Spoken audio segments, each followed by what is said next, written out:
Alright, so we're off to a great start because I'm not who you're expecting and we're running late. This is Josh Johnston is not Red Whittaker. He is one of Red Whittaker's lieutenants. Red called up not long ago and said, Lee, I know I promised, but I can't do it. I'm under, what was it, some kind of deadline. We got lots of them. We got lots of deadlines. So Josh is a roboticist from Carnegie Mellon. He came to talk about the robotics business, the robotics team at Carnegie Mellon. Thanks, Josh. Can we change it? So, like Lee said, my name is Josh Johnston. I'm a master's student at Carnegie Mellon. Red Whittaker is my advisor. What I'm going to talk to you today about is the 2005 DARPA Grand Challenge. I've also got a slide now about the 2007 Grand Challenge, which was announced this week. And also about this recent advances in space robotics is actually going to be about a lunar rover reference mission that we've created over the last semester, which includes a prototype. So I got lots of fun videos and things like that. Next slide. This is, with this lighting in here, I'm sure you can barely see this slide. This is a image of Icebreaker, which is the lunar reference mission that we were working on. The idea here, the reason that it's dark, is because we're looking inside craters at the south pole of the moon, specifically for water ice. So this is a low-slung tracked vehicle of the type that we're proposing. Next slide, please. Oh, and by the way, we got a nice intimate setting here, so if you guys have any questions as we're going along, feel free to ask them. I feel that usually makes these presentations work better. I also have 2 points after the lunar part and after the Grand Challenge for 4 questions. This slide here is also with the lighting not coming out so great. What we're looking at here is each one of these frames is a lunar day, an Earth day. We're looking at the south pole of the moon. So the whole thing together forms one lunar day, which is 28 Earth days. So you're looking at how the lighting at the south pole of the moon, which is right about here, is changing day to day. Now if you look carefully, you'll see in some places, like this is Shackleton Crater right here, it's always dark. There's never any light. This is because you're at the south pole of the moon, so if you're in a hole in the ground at the south pole of the moon, the moon is only tilted relative to the solar plane by about 3.5 degrees instead of the Earth's 22 degrees. So Lunar Prospector found that areas like Shackleton Crater have high densities of hydrogen. And this may be water, it may also just be hydrogen. So we want to send a rover in there and actually determine that without doubt. Next slide, please. So the challenges with sending a rover there are we have to negotiate rough terrain. This image is some of the roughest terrain that the Apollo astronauts saw. And it's probably some of the easiest terrain that we could expect to find at the south pole of the moon. The very idea of going into a deep, dark crater says that it's going to be a deep crater with steep walls. We're not going to have light. It's dark in there. It means 2 things. One is that you don't have light for traditional rover sensing technologies like cameras. We also will have extreme cold, 40 Kelvin in these cold traps at the surface. That's what is theorized is allowing this hydrogen and other volatiles to remain in solid form, is because it's so cold and it's not giving direct sunlight.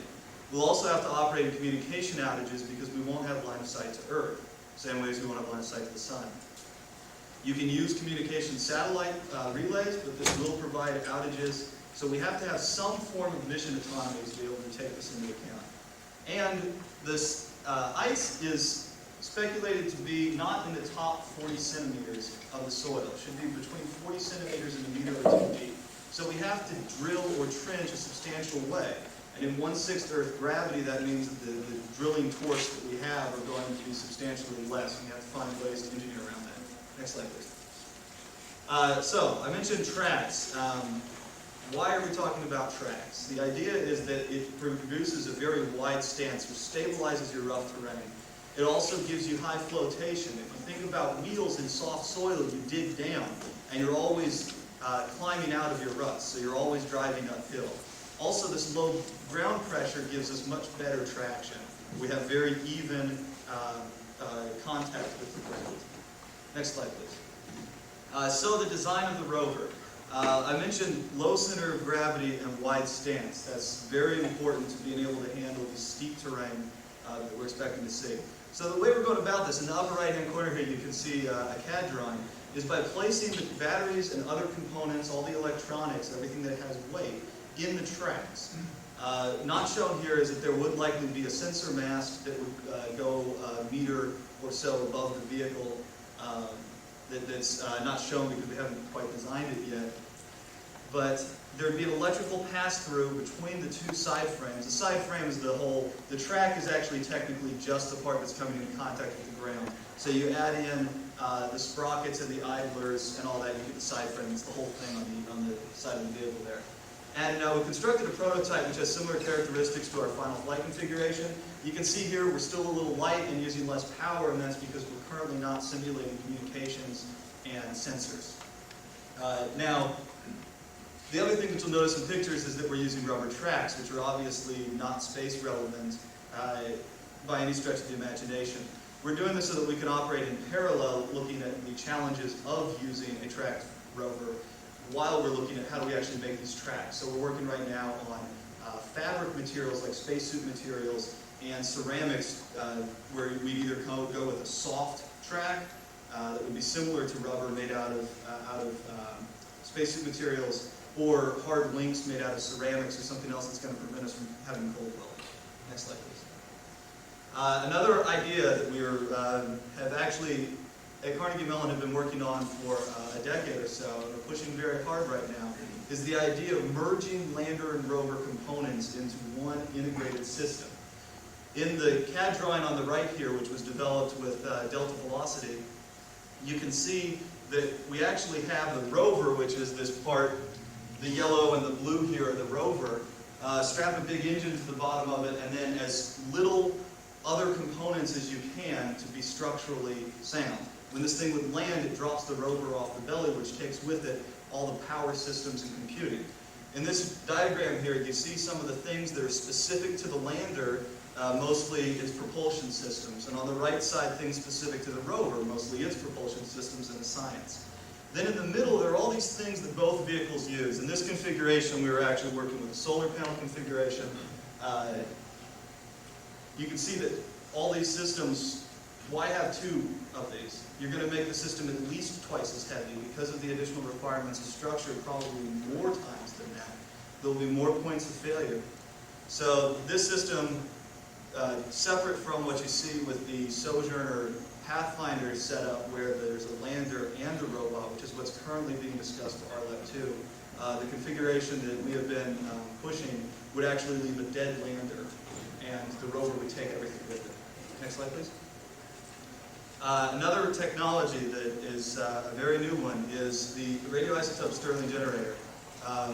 We've been pushing for, again at Carnegie Mellon, for several years the use of a radioisotope generator. And the new Mars rover is being proposed with a radioisotope generator, which we kind of take as a nice little victory for us. We're actually proposing a different system. The one that's on there is actually a little more traditional, and it would have about 1.5 kilowatts of waste heat and provide a few hundred watts of electrical power. That can work on Mars where you have an atmosphere to dissipate energy. But 1.5 kilowatts of waste heat is very hard to radiate into space. So a Stirling system is actually, Stirling is just an electric generator that uses any form of heat source that you want. So you stick a watt of plutonium on there, and you can end up with about 110 watts persistent power and about 400 watts of waste heat, which is just perfect for us. The 400 watts of waste heat is enough to keep us warm while we're in the crater without making it an engineering challenge to be able to radiate that much. This is something that we've been developing with Glenn Research Center. We also have batteries for consumption spikes. Sometimes, again, you need more than 110 watts of power, but you can trickle charge the batteries from that source. And this eliminates the need for solar panels or another power source, and for radioactive heaters or any other kind of heating system. Next slide, please. This is a demo. Can you click on the movie here?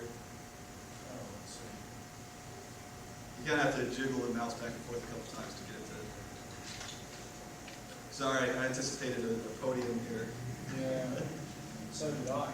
Yeah.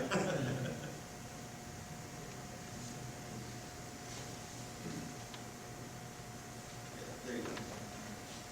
This is our prototype vehicle, which We constructed in a couple weeks. It has batteries in the side frames. It also has a PC-104 computer and all the associated motor controllers and electronics we need. What you're seeing driving on here is a concrete aggregate mining facility. So this has actually turned out to be some extremely good soil for us to test on.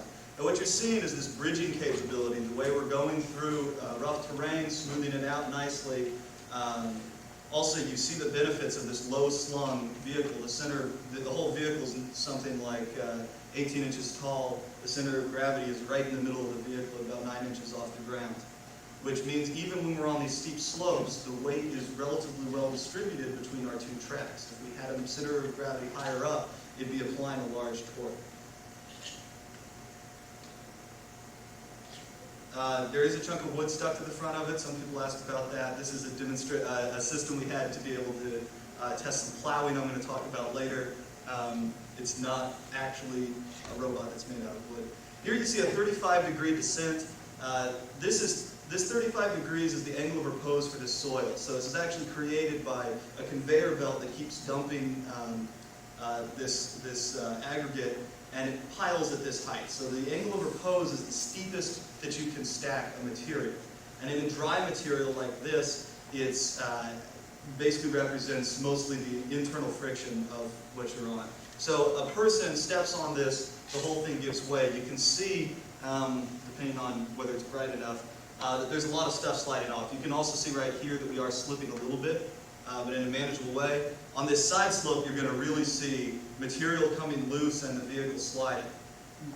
So this is, right here, is basically representing the steepest that you can stack this soil we can climb, which means there's not a slope too steep for us.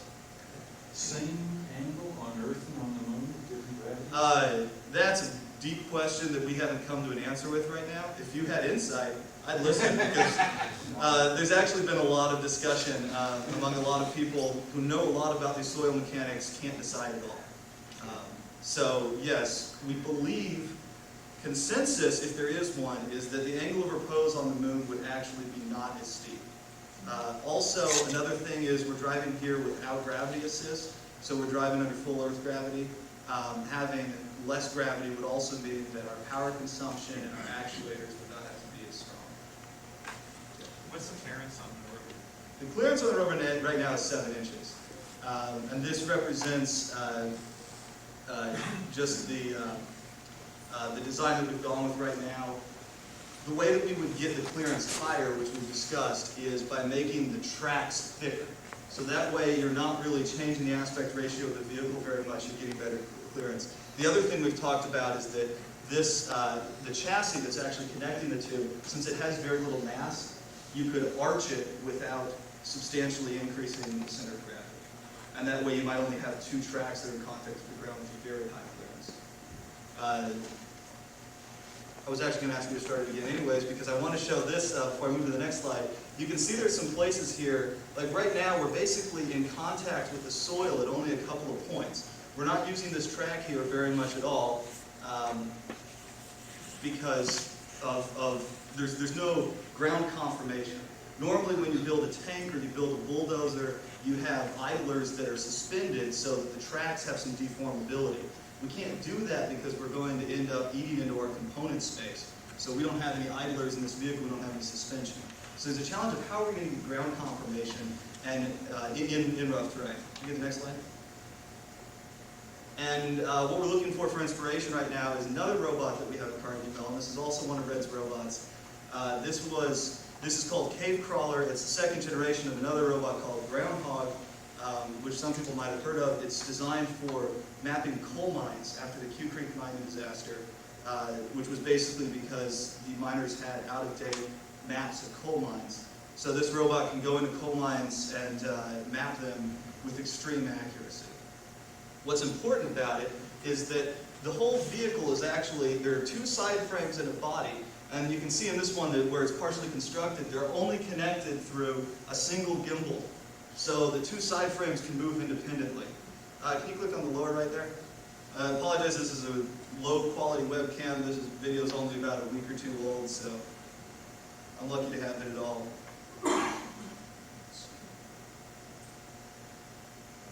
So what you're going to see here is, what you're going to see here is it's climbing a big stack of rocks. This vehicle is basically shaped about the same way as our vehicle. And you can see as it goes through here, it's going to have substantial change. This means that its wheels are always staying in contact with the ground even when it's in very rough terrain. So the next generation of icebreaker will likely include this. There have also been discussions that it could be actuated so that we can actually lift one side frame up. I talked before about having a drill to be able to get deeper into the soil.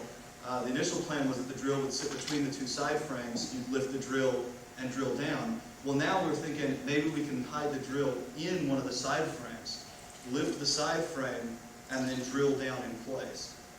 So there's a lot of things like this, and this is one of the great things about what I like about being at Carnegie Mellon is we have so many robots that you can get inspiration from about anywhere. Are you using a mass spectrometer to do? There is talk having a mass spectrometer and a tuned laser diode would probably be the two largest science missions we have. The reason I ask is there's a new device which I think is available in Florida, which is called DARPA. It's a chemical analyzer. And all it uses is the air ionization. So there's no air on the moon. But since you're going with radioisotopes, I don't see why you couldn't use cesium-137 or something as a ionization provider. So that's a beta emitter. And you could probably get far more rapid identification using this new device. So that's called DART, you said? DARP, all caps. All right. I can send you the article if you want. Okay, I'll definitely take a look at that. Is where you are now on that thing, do you have it nominally totally autonomous unless it needs help, or? This vehicle or icebreaker? No, the mining. The mining vehicle. Groundhog is autonomous, which is the previous version of this. Cave Crawler, we're still working on some of the control. Also, we're trying to redevelop the type of autonomy that it has, how it goes about its job. So basically, we do have a mind mapping robot that is autonomous. This one is still a work in progress. So right here, it's actually being driven by a person. When you think about mission profiles for something like this, how long do you expect you to have operating?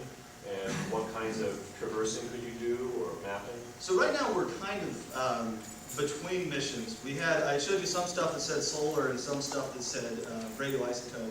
We actually started off with a radioisotope plan, and then when NASA announced that they were looking for a secondary mission on the LRO launch for October 2008, we put in a proposal for that. Because of cost constraints and timeline, we had to go with solar panels on that, so we're actually looking at ascending the outside of a crater.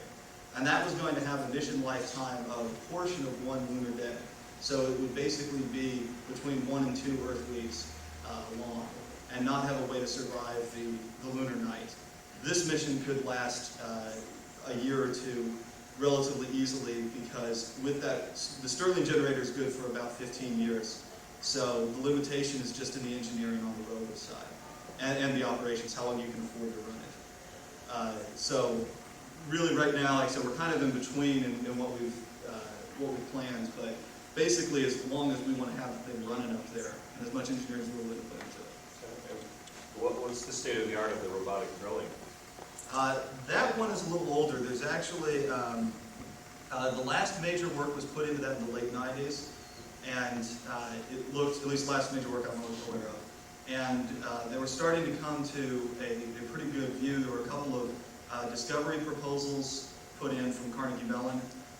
What really changed, before Lunar Prospector, this idea of hydrogen was an idea, and now that there's actually some data, people are getting excited about it again. So this summer, we're actually really kicking back into the research on the lunar drill. Next slide, please.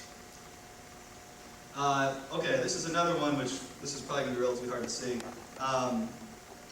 I mentioned before this idea of putting a plow on the vehicle. So our contention is that the strength of soil is not on the surface, it's actually below the surface.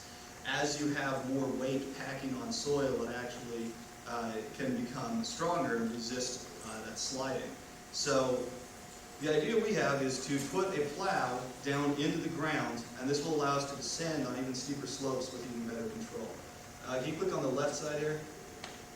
So what we're looking at here is a smaller vehicle in a sandbox. It's just driving along normally here. It is a tracked vehicle, but it's only about this big. Then in the next shot, it's going to get a plow, which is just a piece of all thread. It's about this long, so it's in this one it's sticking in a little bit. You can see, if you can see it all with the lights on it, it's struggling a little bit more. And then it goes a little bit further in this last run, and you'll see that it actually comes to a stop. So this is level, but what it's showing is that the force from the plow is able to relatively easily counteract the motive force that we have from the track. Now can you click on the right one? Now this one is actually on a slope, so this is at the sandbox's angle of repose, which is also about 35 degrees. The first, it's the same 3 plow lengths. So in the first one, it just slides all the way down and actually turns sideways as it goes. It actually takes a second for this one to start.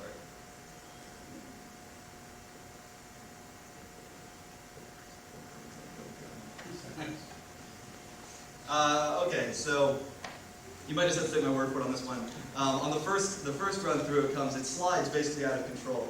As we move the plow further in, we gain start-stop control. Even as the surface of the sand is all falling down to the bottom, our rover can stop in place at any moment.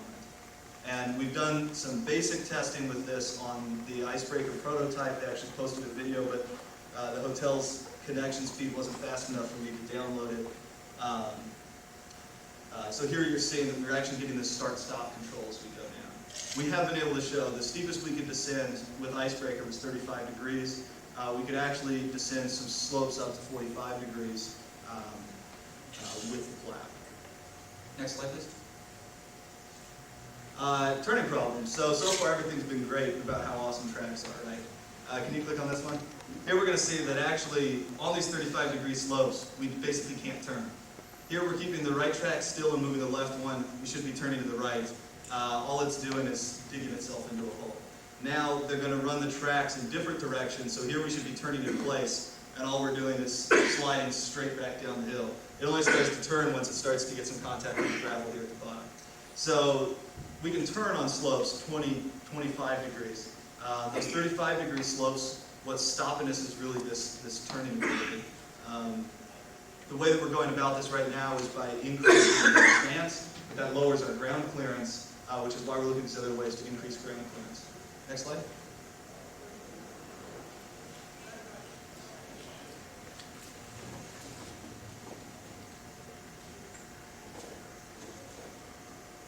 Giving you trouble?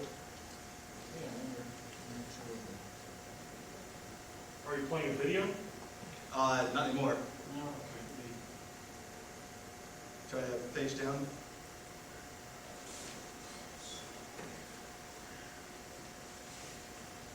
So on the next slide, I think we're getting to conclusions, which is what I just said. The limitation we're having right now on what's the steepest slopes that we can drive on is actually our control authority. We can do the side slope, we can do the up and down, but we can't necessarily turn and drive arbitrary routes. So here we go. So conclusions. I had mentioned before the conveyor belt creating this. This is what this was a very large one. That's 35 degrees. The vehicle drove all the way down in control. So what we found is that a tracked vehicle with this low center of gravity can climb, descend the soil at this angle of repose, which like I said is the steepest that you're going to find in dry soil. You can find steeper soil if it's wet. Even if there is ice on the moon, it's not going to be that wet. Materials and design have to be made space relevant. Right now we're looking with computers, a PC-104 computer, it's not radiation hardened. We're looking at rubber tires and these sorts of things. I mentioned the control authority and the side slip. This was actually something that was interesting. We thought we were not going to be able to handle side slip on this type of slope because vehicles with higher centers of gravity can't. What we found is that pushing that center of gravity down really did let us handle that side slip. Next slide, please. So what are we doing next? Well, at Carnegie Mellon, we like building robots, so we're going to build another robot. We're going to make a new prototype this summer, which is going to incorporate these space-relevant systems. We're also looking at the autonomy side, the mission-relevant plane control, sensing and perception. This is one I've been working on a fair amount. We're looking at light striping and LiDAR.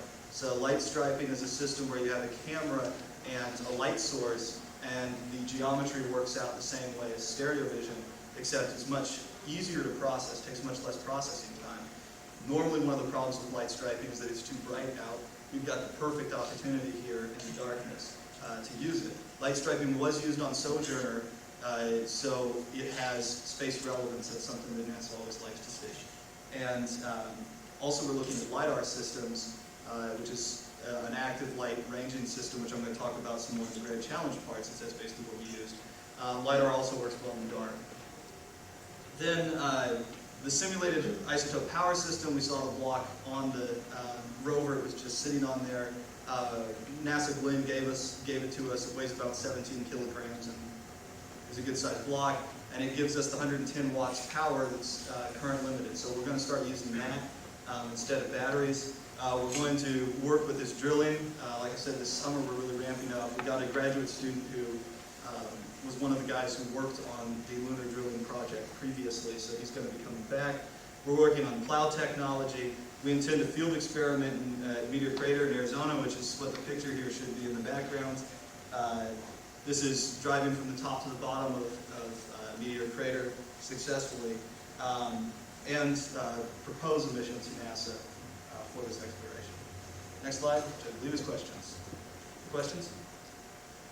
Are you considering using something like this, plus a low-slung line, so that you can tackle steeper slopes somewhere between this and rappelling? We talked a lot about tether. Basically, if you really want to set Red off about something, ask him about tethers, because that was what ruined the Dante 1 descent into a volcano in Antarctica, was them showing up in Antarctica and then the tether breaking. Red's really anti-tether, and he's about convinced the rest of us. There are advantages, there are limitations, such as you do have to anchor the tether, you have to Protect it. You have to protect it. So you also have this. You also can't roam. So one of the things we want to be able to do here is have this mission lifetime of a long time. If you have a tether, you can basically drive straight down. If you come up to a big rock, it's not clear on how well you're going to be able to avoid it. Also, you don't know. Once you get to the crater floor, you have to cut it loose, and then if you come up to something else, you can't use it. So basically, what we believe is that with long-range perception, which the LiDAR systems that we're looking at can see 5 or 10 kilometers, you can plan a route, a global route that's good enough that you should never have to drive something steeper than what we've already demonstrated, which is mostly what we're going after. You haven't addressed 40K yet. The 40 Kelvin. Yeah, I'm going to try to avoid that one for as long as possible. You can't. It's a big deal for 40 Kelvin. That's right. So No matter what you do anywhere else. Yeah. You do it before, at 40K, you're in big trouble. The reason, actually the reason that it didn't show up much in this is that that's where the guys at Glenn Research Center, since they specialize in space hardware, they've been doing a lot of that work and kind of offloading it off from us. So there are, yeah, there are issues. That's where I was mentioning the spacesuit fabrics and the ceramics. There's definitely going to have to be a lot of attention on this vehicle paid to thermal. What we have detected is that for a body to maintain temperatures that our electronics can operate in the cold traps of this size, it's going to be radiating naturally about 120 watts, which means we have to use 120 watts of electricity to create heat, or have 120 watts of waste heat sitting around. We do have plenty of heat. The question is how well we can distribute it, and whether we can keep surfaces that touch the world, especially the drill. That's where the drill becomes a big issue. Whether we can keep those warm, which is probably the largest open question. But you don't want to keep those warm, really. Still a question as to whether this is hydrogen, lunar ice, or quote-unquote lunar slush, which means if you get a warm surface, especially if you're going to start a non-floating sinking possibly. Yes, and that's also, fortunately, one nice thing about not winning the secondary mission on LRO is that we will have the data from LRO and also from the secondary mission that did win, which is basically a rehash of the deep impact mission, so that you're going to crash a satellite into the moon and then go back through and view it.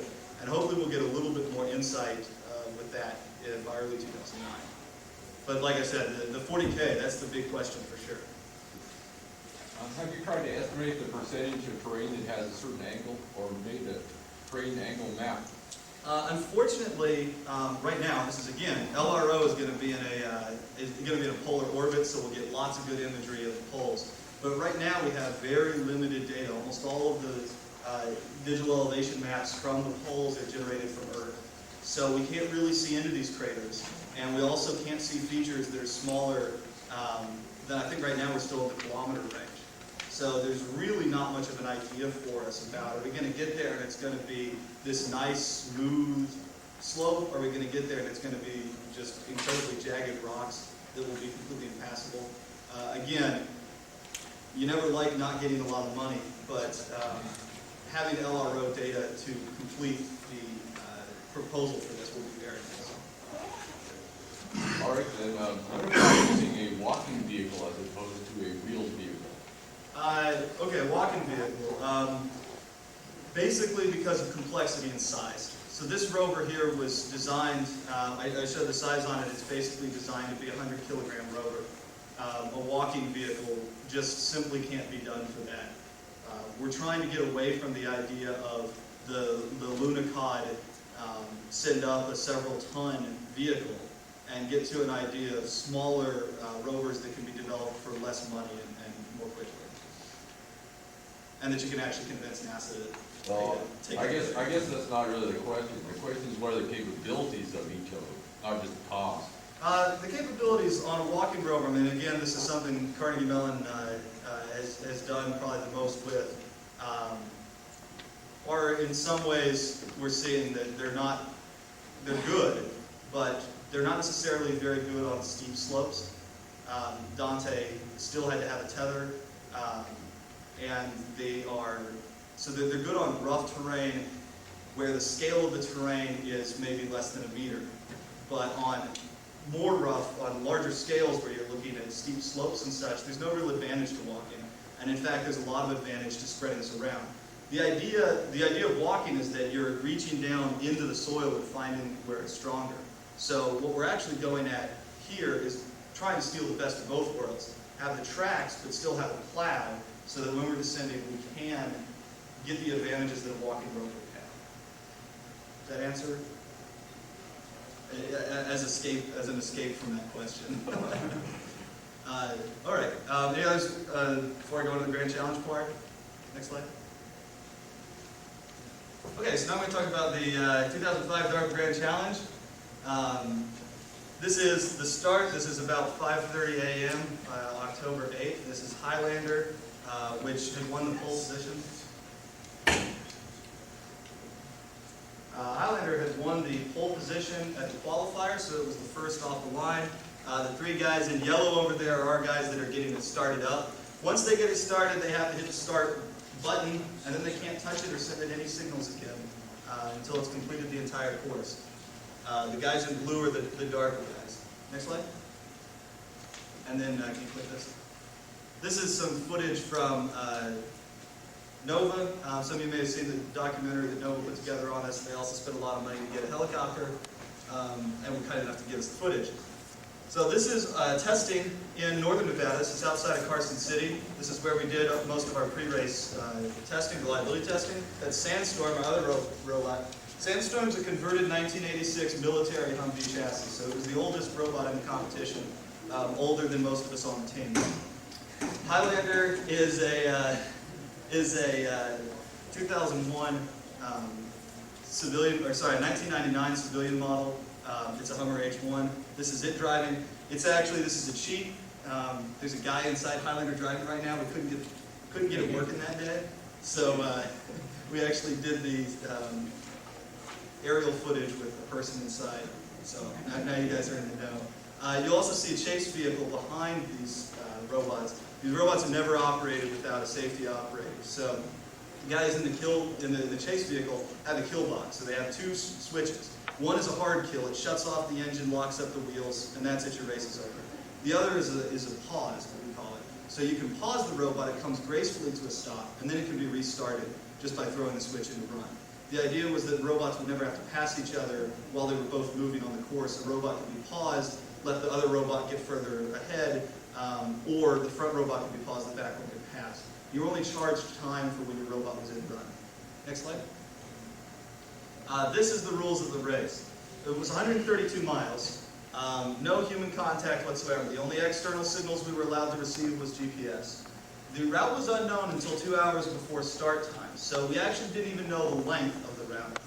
This was on the shorter end. They told us between 125 and 175 miles, which means you also don't know the speed that you have to drive because there's a 10-hour hard time limit, and it was won in 6 hours and 53 minutes. $2 million prize for first place. You were not allowed to use any federal money, which was a difficult, actually probably disproportionately hurt universities, which a lot of people don't realize, because of how many graduate students can you find that receive no federal money supporting them at all?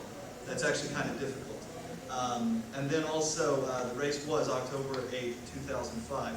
This is the course itself. The start-finish line was in Prim, Nevada, which is up I-15. This is actually the California-Nevada line right there. Prim's sole reason for existing is so that little old ladies from LA can take the bus up there and play slots. And the course actually never goes more than 20 miles away from Prim. And almost all of it is within 10 miles. So there's a lot of looping back. You also see that there are all these straight lines. These straight lines are basically following power line roads out there. Not a lot of trails except ones that go next to high-tension power lines that give us all the power that we have here in LA. Also of note, this area here is Beer Bottle Pass. This was right before the end, just came right in. This was the most difficult section of the entire course. Fortunately, all the robots that might have had trouble in there were already eliminated by that point, so there's not still robots sitting in the couple 100-foot drop-off in Beer Bottle Pass. The colors are actually the speeds that we told the robot to drive. So green areas are areas where it's driving faster, red areas it's driving slower. So you can see that slow section through Beer Bottle Pass. Most of these dry lake beds are nice and green. Other things, there were 2 times that the course went under I-15. Once right here, and once up at the very top, and it also went under railroad tracks.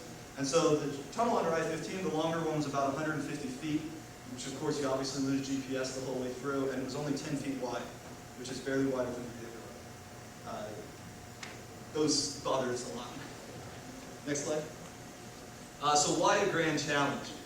Why do this as a challenge instead of just funding it? Well, frankly, the Defense Department has been funding robots for a long time. CMU has gotten a disproportionate amount of that money, and arguably there has not been a lot to show for it. So the idea here is to actually try to create an entire industry around autonomous robots instead of just a couple of universities that are doing funding by themselves. So you get worldwide visibility with this, you raise all the ships in the industry, you really create, there are now a lot of small businesses that are that made their money off of the money that sponsors wanted to pour into this thing, and that are still making it, some with government contracts and some with various venture capital. And it would really force a technical leap. The standard before the Grand Challenge was that a vehicle could drive up to 1 mile at 10 miles an hour before it needed operator intervention, which is, fancy talk for something really bad happened. So 1 mile, and that was in 2002. And now you see that in 2005, the standard was that we had 5. We were driving, we drove about 3,000 miles of Nevada and California desert before the race with the intention that we would have this data when the race happened. We were not allowed on the course for the couple of months beforehand, but we had built this data up and we were really psyched about that. In the actual race, we only had topography coverage of 2% of the course. So it turned out to be kind of a wasted effort for us. The other things you're seeing here, this is USGS aerial data, which is a couple meter resolution. We also had satellite data that was sub-meter resolution. And we would compare all these things and be able to figure out a fair amount of information about the actual route. What you see here is the same thing. This is the route as it's being edited. Can you hang on about 30 seconds? I'm sorry to interrupt. Okay. We can go ahead and keep talking now. Yeah. I didn't want to interrupt at a really bad spot. But go ahead. Can I get the next slide on this? So this is a little more of the same idea. We have, what are we doing with this data? We have this data ahead of time. So what are we going to do? Here we've got, we're increasing the path. So these blue points are the points that DARPA gave us. These are the waypoints they told us to drive. And the circles show the width of the corridor in which we are allowed to drive. We're not allowed to exceed that. That was something, this is basically the road. This was something that DARPA did so the environmentalists would let them run the race. Not going to let us drive wherever we feel like. So we want to widen this turn out so that we don't end up doing the 3-point turn on it. So these red points are the path we actually sent the robot. The cyan circle represents the 8-meter turning radius, or RPM. On the right side, I told you before that the red areas are slower areas. You can see we're slowing down for a washout. This is some of the low resolution USGS data. But there's a washout right here, and we slow down for it. So this is a way that we can cheat the fact that the robot doesn't have a great concept of what's in front of it, and tell it ahead of time to slow down. Next slide. Can you click on this one? So this is what the planning means. And this way, actually, I take that back. Never mind. The white areas here are safe areas. The blue areas are unsafe areas. This is that cost map again. It's just got different colors. And then the yellow line is the line of DARPA-given waypoints. These are actually our own waypoints, simulating the DARPA waypoints, but this is what we'd be given. And then there's a blue line, which you can probably see sometimes, which is the route that the robot actually wants to drive at any given moment. And what it's doing is it's looking at paths parallel to the path that it was told to drive. And it's saying, where is it unsafe, which are in red, where is it safe, which is in yellow in this map. I don't know who came up with the colors on this one because they're not very good. But you can see here that the robot is able to deviate from this path. So it doesn't have the ability to just drive off wherever it wants. It's driving in areas that are close to the path and that are generally the same shape as the path. And we have found, because of the GPS accuracies that we have, which are 10 to 20 centimeters, that this system actually works very well.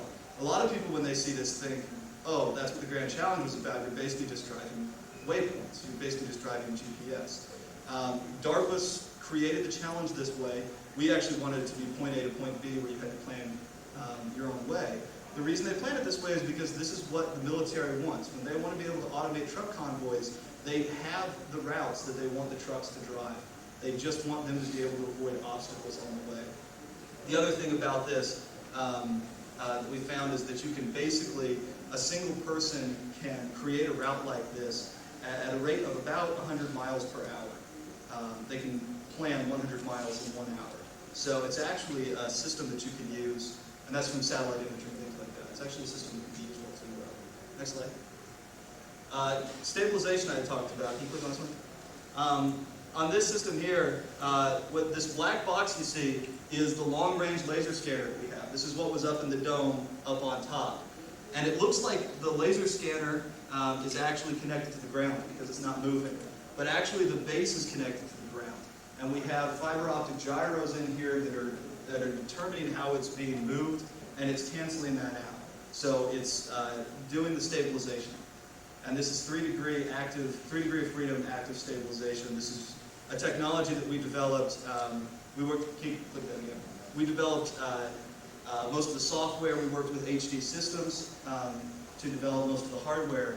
And they now have, HD Systems now has a commercialized version of this that is sized down for those laser scanners we have. So this whole thing here fits in a space about this large.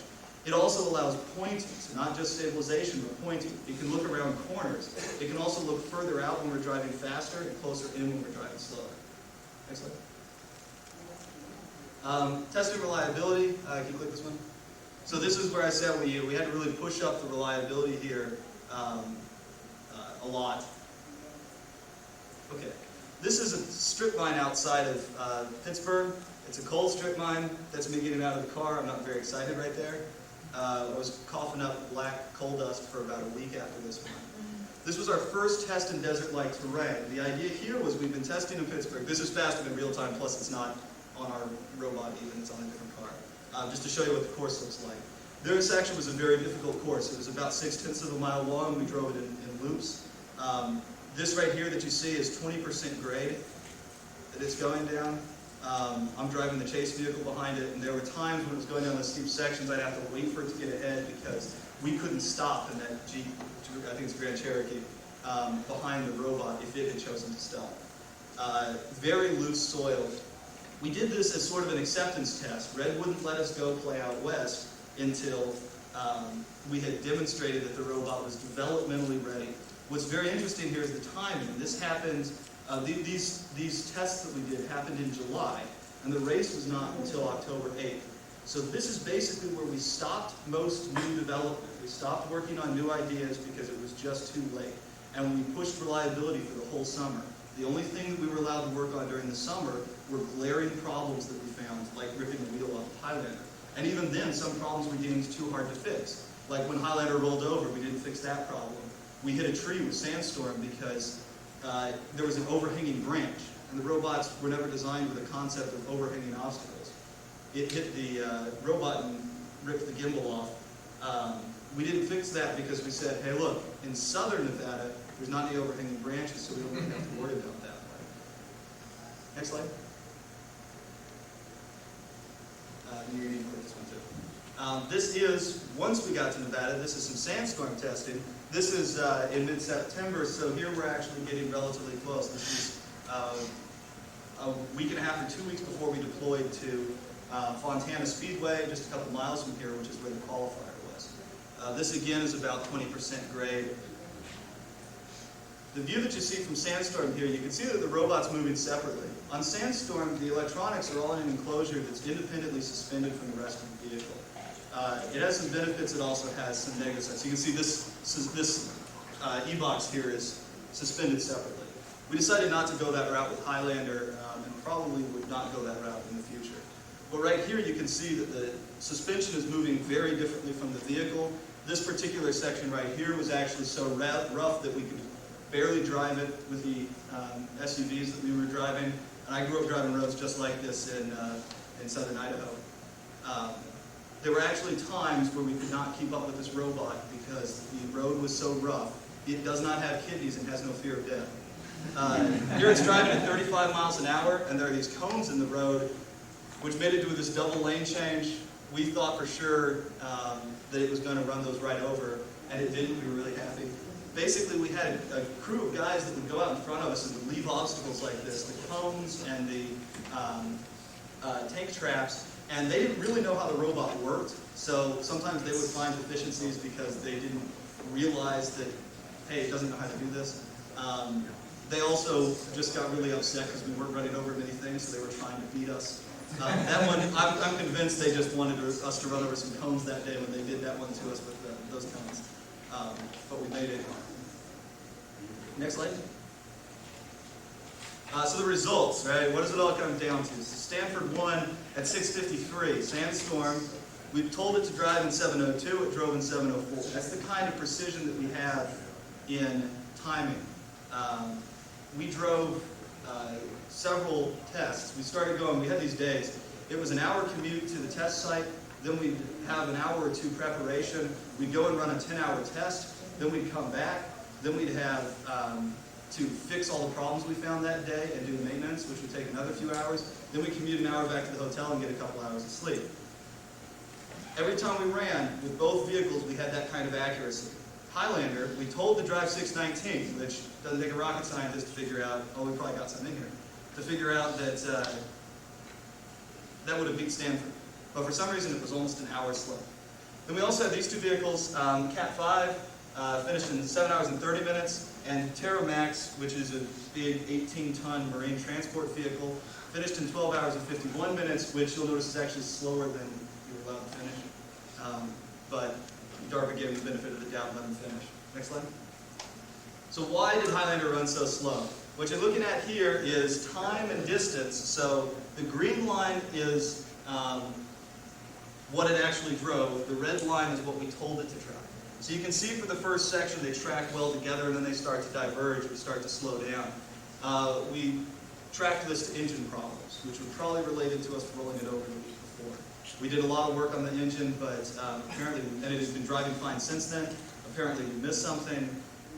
It caused it to go much slower. It also caused a series of cascading failures because on Sandstorm we have an auxiliary diesel generator that produces electricity. On Highlander we have a parasitic generator that runs off the engine. So as the engine was running below its minimum RPM, its minimum idle RPM, we were actually browning out electrical systems over the rest of the vehicle.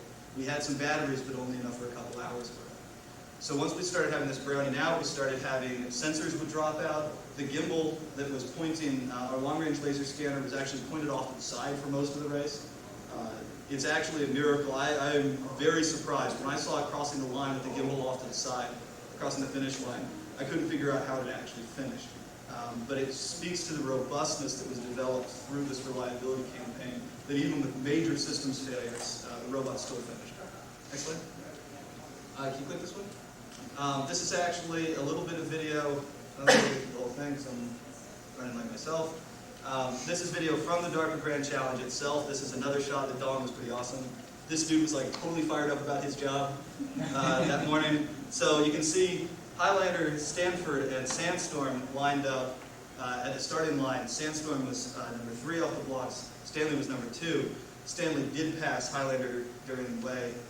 Sandstorm didn't, so Sandstorm actually crossed the line in 3rd place, but because it was a time trial, it was in 2nd. A lot of people didn't get that. This is actually, once we've gone out about 12 miles, coming back through. Here you can see the gimbal looking around the corner, giving us that information before we get there. This takes advantage. The laser scanner only has a 60-degree field of view, so here we can actually see that, see around the corner with that. This is Beer Bottle Pass, which, as I said, was the most difficult section. There's drop-offs here of about 200 vertical feet. The chase car drivers told us afterwards that they were forced to drive faster than they felt comfortable through this, which is, like I said, it's an experience I know. There were times that we were really struggling to keep up. And, you know, these guys, this is what I mean, but one of the things that's great about these robots is they don't have kidneys and they don't fear death. So even if you cannot necessarily outperform a human, you can outperform them if you just turn down the safety factor. Right? Here you can see, if you look closely, the gimbal is pointed completely to the left. You can see the flat surface that's supposed to be on the front of it is over the side. Next slide. Can you click on this one? This is another part from the Grand Challenge. This is something that DARPA put together. This is the other 3 robots that finished besides ours. This is Cat 5. It was renamed. It had a different name before that, but the guys renamed it after 3 of the 4 main developers had their houses destroyed by Katrina. They were actually an insurance group out of New Orleans. So I don't know how they found the time after Katrina as an insurance group out of New Orleans, but they did. They were some IT guys. They had some experience with yacht racing, but not with robotics before. And they finished. And not only did they finish, but most people just write them off.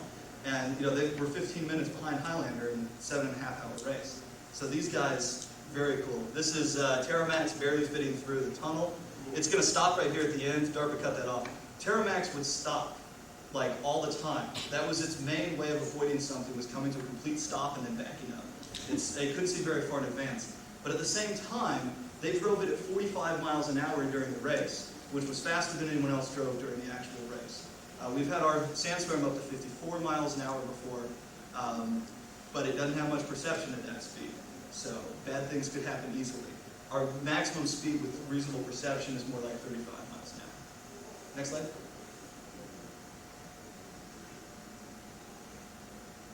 Maybe the next slide. Oh, it's just not cooperating. Sensors off. So I think the next thing I want to talk about is technologies that we've been developing out of the Grand Challenge, which, you know, a room full of entrepreneurs is probably a good topic. The first one is convoying. So these robots that can see everything in the world around them and can completely drive themselves, probably not trustworthy in the real world for quite a bit more time. What is capable, yeah, can you click this? What we can do is we can convoy. So what you're going to see here is a human driving a vehicle with a GPS antenna on it. And Sandstorm is following a line of breadcrumbs left down by this lead vehicle. It's also getting its speed from the lead vehicle. So it will follow you wherever you drive, which is really scary because it's kind of predatory. And you're also never sure that it's going to stop when you stop. Then we worked on another idea which we call pushing, which is where the vehicle in front, in this case Highlander, knows the route. It knows where it's supposed to drive, but it gets its speeds off of the chase vehicle, the vehicle behind it. And then, the obvious thing that you do here is, so here we're going to see the topographer, which is what these guys are driving, comes to a stop, and Highlander comes to a stop. We told Highlander to stop slowly because, as you can see, it was really icy and we didn't want to rear-end it. This is like totally Pittsburgh testing here. One driver, 3 vehicles, so we're putting the 2 together. We have a lead vehicle, which is Highlander right here. Then the next Humvee in line is the topographer, has a driver in it. The only thing it really needs is a GPS antenna. A lot of the time we used a rental car for this role. And then the vehicle behind is Sandstorm chasing. So when we did this, we didn't turn the sensors on the robots, but that's actually a relatively trivial thing. Because DARPA was giving us these waypoints, there's really no difference as far as the robot's concerned between that and receiving waypoints in real time from a vehicle in front. Red actually boasted to a couple of generals that we could do this, and he didn't know whether we could do it or not. So he said he'd send a video next week, so we had a week to put together the demonstration. And we went right out and did it because it's, like I said, it's basically the same thing. So here you're going to see the topographer will come to a stop, Sandstorm will come to a stop, and Highlander will come to a stop. And like I said, the reason it takes Highlander so long is because it was told to be very gentle, just as Sandstorm was told to stop really fast. Next slide. Then this area that you're seeing here is it's an industrial waste site. It's an old LTV steel mill. And Carnegie Mellon's done a lot of robot testing there because it's only a mile from campus. At CMU, there's basically no space whatsoever. You can barely even walk around. And we need space for these big robots. So this place that we've been testing, it's a 178-acre brown site. Like I said, it's like industrial wasteland, so we can just, if we need to move stuff around, we can move stuff around. The idea is we want to occupy this. We're calling it Robot City now. And we're going to occupy this with cohabitation between commercial and university interests. The idea that Red has is to bring robots into the real world. You'll be able to go here and see robots working 24 hours a day, every day of the week. And the idea of getting this where we can say, look, this isn't a curiosity that we can do one time a year if we have this crowd of 50 people that are going to be putting it together. But look, these robots are actually doing work that people would have to be doing otherwise. And the first step we have is to occupy the roundhouse building, which is this right here. This is actually an old railroad roundhouse. It's one of the 8 that are left in the United States. And there's actually a locomotive repair shop that's working out of it. Right now, we're moving in next week to the right half of this, which is being renovated right now. It's a perfect building for us because it's a cool old industrial building which fits Pittsburgh's image of the building. It also has a whole bunch of big garage doors. We can stuff lots of robots in there. The roundhouse is located right here. This is only the upper 40 acres of that 178-acre site. But this kind of shows what we're planning to do with it. We're going to farm more and more of this land with robots. So the robots will be plowing, they will be seeding, they will be fertilizing, they will be harvesting. Also, we're not going to be mowing the lawn here, the robots are going to do it. We've already got robots that can farm, we've already got robots that can mow the lawn. We're just going to put them together. And then this area here will be available for us to actually do more development testing of the type that we're doing with our robots. Already, we don't have enough space, and we haven't even moved in yet because too many people from Carnegie Mellon want to move down there. Because you can have parking spaces. See, that's the thing. You can't have parking spaces on campus. And then, like I said, we also have a couple of commercial people who are interested in moving in here. We really want that, so we can start getting technology out the door. People can start using it. Next slide. This one looks like it's tacked on because it is. I put it on here on the way out because DARPA just announced that there's going to be a new Grand Challenge 2007, which is being called the Urban Challenge. There will be prizes for 2nd and 3rd place, which I think is awesome because we sure could have used that during the last Grand Challenge. $2 million, $500,000, $250,000. There's going to be a little difference because you're going to be able to get some funding up front, up to $1 million funding from DARPA in return for some limited licensing rights. So you basically have to do this as some kind of a contract with them. It's going to be 60 miles in 6 hours. You have to obey California highway laws. I'll let you insert your own joke there about whether that's the first time the California highway laws have been obeyed. We have to merge with moving traffic. Park, both parallel parking and perpendicular parking. identify lane markings, stop signs and intersections. I never thought about how hard it is to come up to a stop sign and have 3 cars in you and figure out that those cars are not parked. Because if they're parked, you should pass them. If they're not parked, you can't pass them. What's the difference between a parked car and a car that stopped at a stop sign? I'm sure we'll have to have an answer pretty soon because it's coming up.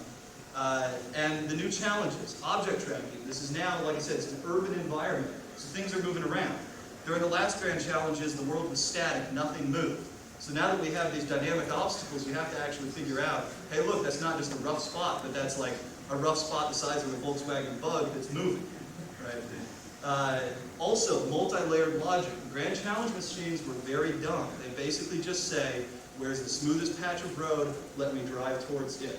Now we have to have ideas that say, oh, not only that, but hey, I have to merge. That means first I have to stop, then I have to figure out where the road is, then I have to figure out where cars are. Can I merge? Is there enough space? Can I not merge? How fast do I have to hit the gas if I am going to merge? Extremely difficult challenges that go well beyond what we were doing before. Also, this involves running drone robots, which means that they're going to be smashed drone robots at certain points, which is going to make this even more expensive by a long shot. The grand challenge, all you needed was an empty spot, a parking lot to test, to be able to bring a robot. Now you're going to have something a little more complex. Next slide. So the takeaway from all of this, the grand challenge was met, of course, until they changed it. I haven't changed this slide yet.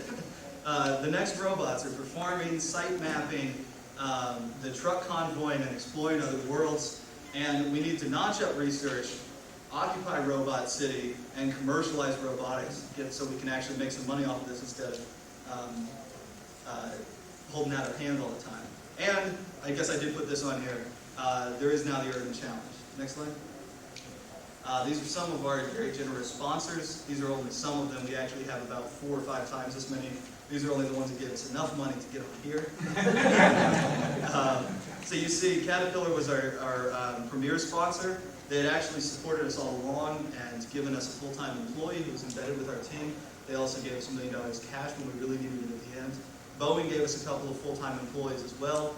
So did SAIC. Actually, I love SAIC. SAIC paid for my graduate school and for another guy that I worked with, plus gave money down to Duke University, where I was an undergraduate, to get started on a project, which was the radar project for this, which we worked on the year building up to this, which goes to show just some of the ways that companies in multiple universities can cooperate in these kinds of things. Intel gave us a lot of support. Chevron gave us a bunch of money. And then these guys, I mentioned HD Systems, which are just, those guys definitely have a lot of great technology to work with. AM General came on for this last year. They gave us 2 Hummers, which is really nice, that we turned into Highlander and topographer. Some of these other guys, Planix, gave us a position estimation system that combines GPS systems with inertial system and wheel odometry, which is really helpful. Next slide. Questions? Could you say a few more words about what sounded like you learned the hard way you needed to do with this drone reliability campaign? We actually didn't, I wouldn't say we learned it the hard way. We actually... Well, that wasn't criticism. No, I'm actually saying I think that we actually saw in the first grand challenge we were not able to run one because of time. There just wasn't an opportunity. I think that was actually one of the insights that Red had because of his experience working with robots, that's where the problem would be, was reliability. So that was actually, I would say, more his insight and experience. Actually, if you hit the next slide, I have a few spares in here, and one of them is Highlander Rides Again. Can you click this? There are 2 days before, or no, 3 days. So we rolled over there, got the robot back in the shed, replaced the suspension, replaced the engine, or I cleaned up the engine, we replaced most of the stuff. Like, so we replaced almost all the suspension components.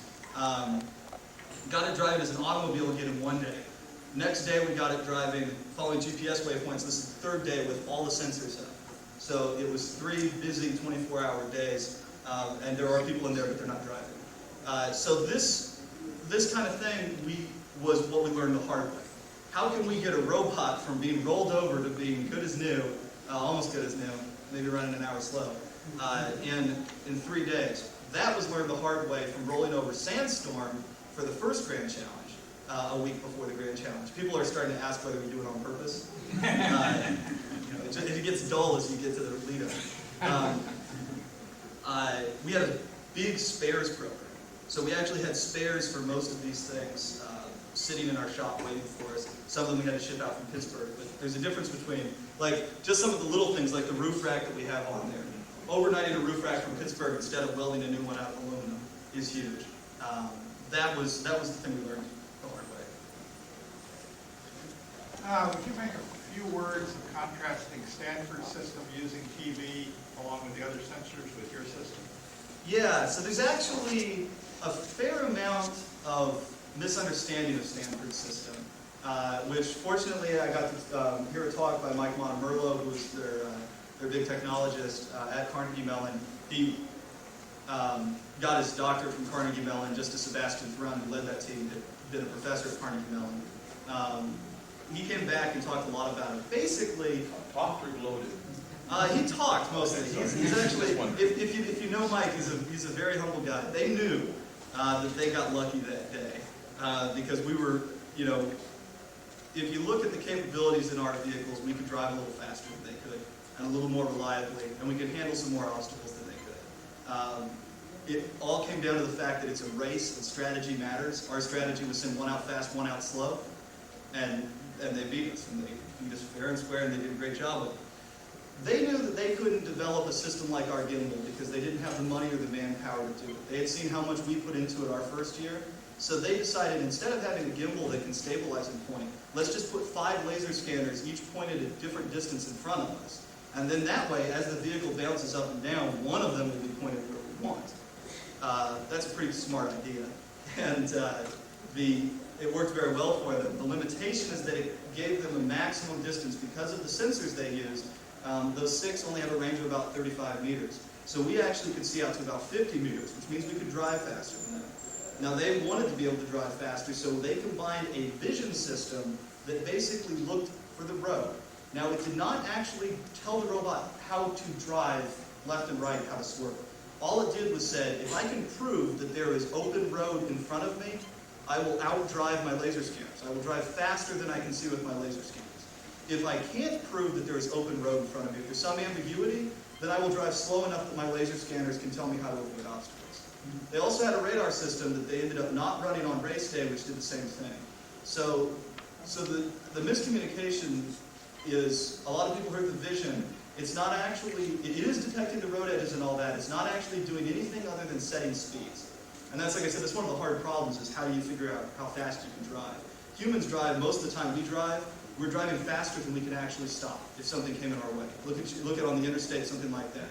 If you're on the interstate and something all of a sudden came into view, you would probably not be able to stop in time. So there's a lot of assumptions that it's hard to figure out how to make robots know that.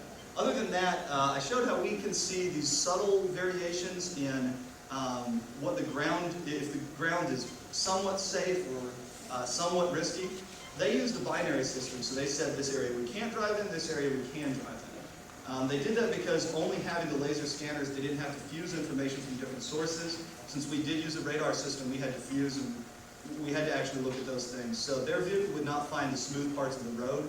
For the Grand Challenge itself, we were kind of upset about this. They actually graded the road before the race. So there was no variation in the road. So their system, Stanford, I think, did a much better job of guessing what the race was going to be like.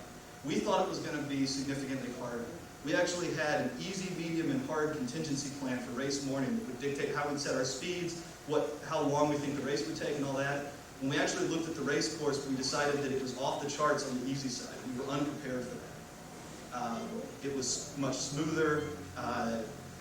It was a lot of straight roads, things like that.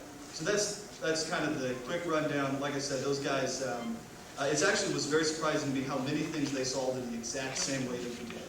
And I think that speaks to, like I said, the guys came from CMU, that speaks to how much of this technology is actually built on things that have happened before, rather than being new.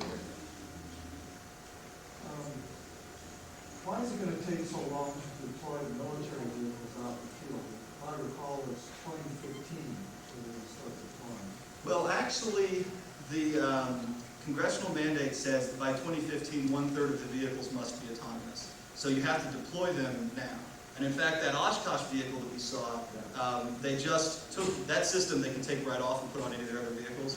They just commercialized the palletized loading system autonomously. In fact, right now it's driving in Arizona or New Mexico. It's driving 12 miles back and forth carrying loads autonomously. Picking them up onto the vehicle, driving 12 miles and dropping them off the other side. And they're trying to sell that right now. What the problem is like I said, this assumes that it's a static world. So number one, we make a lot of mistakes, probably more than we're allowed to make. Number two, it has to be like a controlled course without other vehicles. So once we get to this idea that DARPA is proposing now, if someone can actually do the urban challenge, which I'm not convinced it's doable in the time frame that we have, then that's going to be a pretty strong statement that maybe we are ready. The other problem is liability. This country has different liability laws than most of the rest of the country, which is why you can see that in Japan and Europe right now, this year they're actually introducing lane keeping systems that will prevent you from leaving your lane. You can't do that in the United States. Because in the United States, if the lane keeping system causes you to crash your car, then the company's going to be liable. Liability is different in other countries. Mike Monroe and Sebastian Thrun actually are the guys from Stanford are actually extremely interested in the civilian aspects of this. Neither of them are very into the military applications. And what they always cite is that there are 42,000 traffic deaths in the United States every year, and the majority of those are caused by drunk driving. So if you can make a system that causes 41,000 deaths a year because of accidents, then hey, we should all switch over to that. The American public is never going to take their hands off the wheel and do that. So it's going to be probably, we think it's going to be feature creep.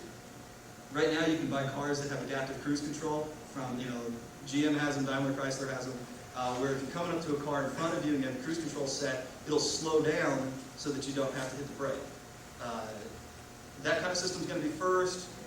Then you're going to have the lane keeping, which right now there's audible warnings that GM will tell you if you're going to try to pull into someone. Nothing that stops the wheel. I hate to ask such a mundane question, but is it true that we're running an hour behind schedule? And if so, is there somebody running this? And are we going to get back on schedule or reschedule? Lee? Yes. Are you having a good time? There's a lot of other presenters, which I'm interested in. I was just wondering if we're going to extend this into the late evening or reschedule for another day or what? Well, I can go. your point's well taken. I think